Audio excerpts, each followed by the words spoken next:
Can you tell me which image was created with prompt engineering? Yes, you're right, it's the second one, and actually the difference is really huge. So, in my entire journey, I created over 150,000 art using Midjourney, testing out the best ways and methods to get the best results. And in this video, I bring to you the ultimate Midjourney prompt guide. If you watch this video to the end, I promise your AI-generated images will be much better, and you will be a prompt expert. So, let's dive in. So, to begin with, there are two fundamental rules that will instantly and significantly improve your prompts. So, the first one, you must be specific. So, instead of just simply typing maybe the cat on the middle, just add some adjectives, like describe exactly the image you would like to receive. For example, here, let's say we've got this beautiful woman. So, let me pick some image, and there you can see, I don't have just a plain text. A beautiful blonde woman, however, I've got with blue eyes and freckles, smiling, wearing an orange turtleneck sweater, stands in the middle of an office space. And here, by this way, you receive better results than, for example, using just the plain prompt.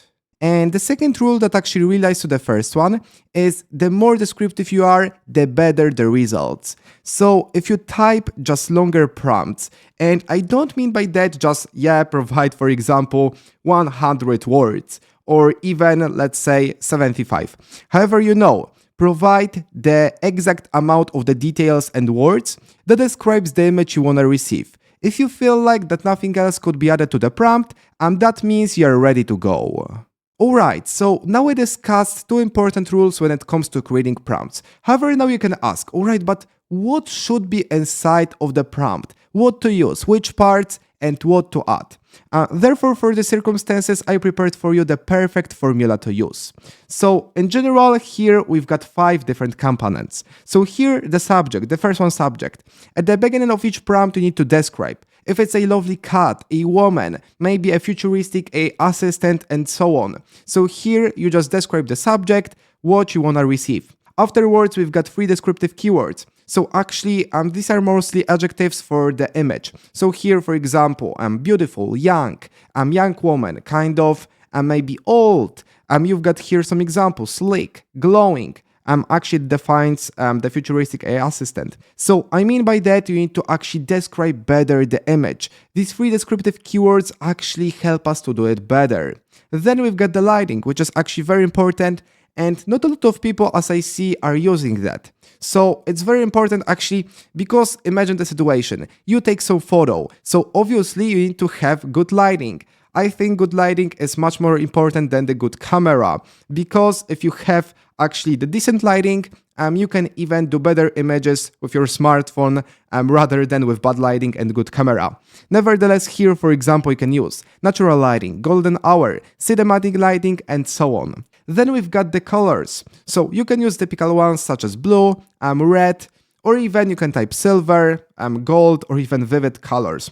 I like to use this sentence because actually it brings to our image, I can say, life. And at the end, we've got style, which is also very important. Not many people are using that. So we've got cyberpunk, photorealistic, minimalistic. You've got a lot of different styles. You can go over to the internet and search for the styles.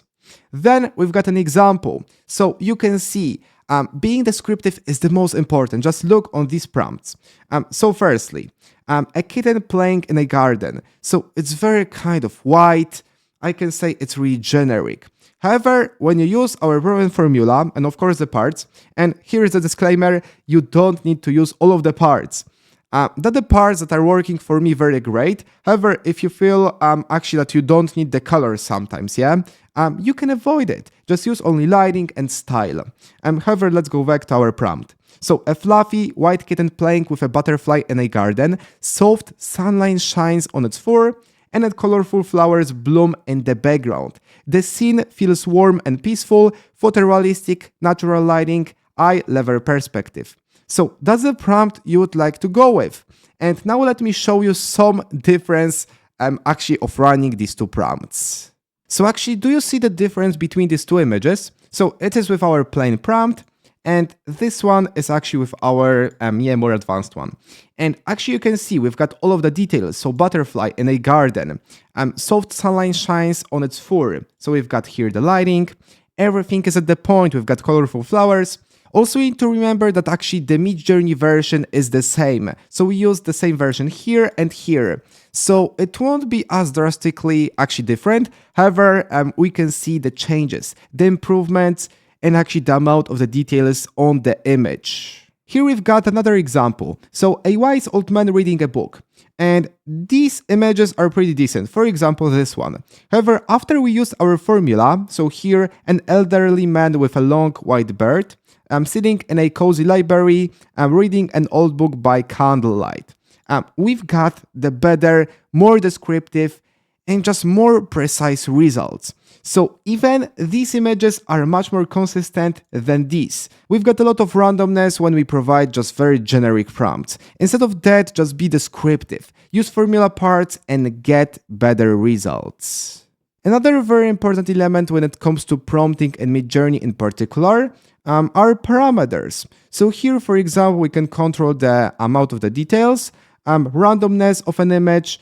We can exclude actually some parts from an image. So we've got here the most important parameters. The first one is stylize. So it defines simply how many details we have on an image. And we've got the value from 0 to 1000. So if you want to get better results, you provide higher value.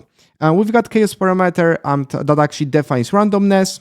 No, and we provide element actually. So for example, no flowers, no water, no other elements. Then we've got aspect ratio, so we can, for example, provide 16:9 for widescreen, or even, for instance, for portrait, we've got 4:5. And lastly, we've got the quality. However, this parameter is actually additional because the difference is actually not very huge. For example, when we use quality 2 or even quality 1. As an example, you can see the difference between these two grids, so set of 4 images. So this is the first one. Actually, I created the prompt based on our formula. However, I didn't provide parameters, so it's quite nice. However, here I provided my parameters. So images are much more varied because we've got our chaos parameter that actually provides randomness between the specific images. We've got our stylize parameter, that defines amount of the details. So for example, as a default, we've got 100 here. However, here we've got 700. And aspect ratio 16:9. So now you can see, for example, I like this image. And there also we've got cool results. However, parameters are game changers. So for example, yeah, look on this image. It's absolutely gorgeous. So that we have it. Thank you for watching this video. I hope it helped you to create better prompts and in general get better results inside of the Midjourney. If you would like, please actually leave me the like for the YouTube algorithm, click the subscribe button to don't avoid actually any new materials, and for now I will see you in the next video.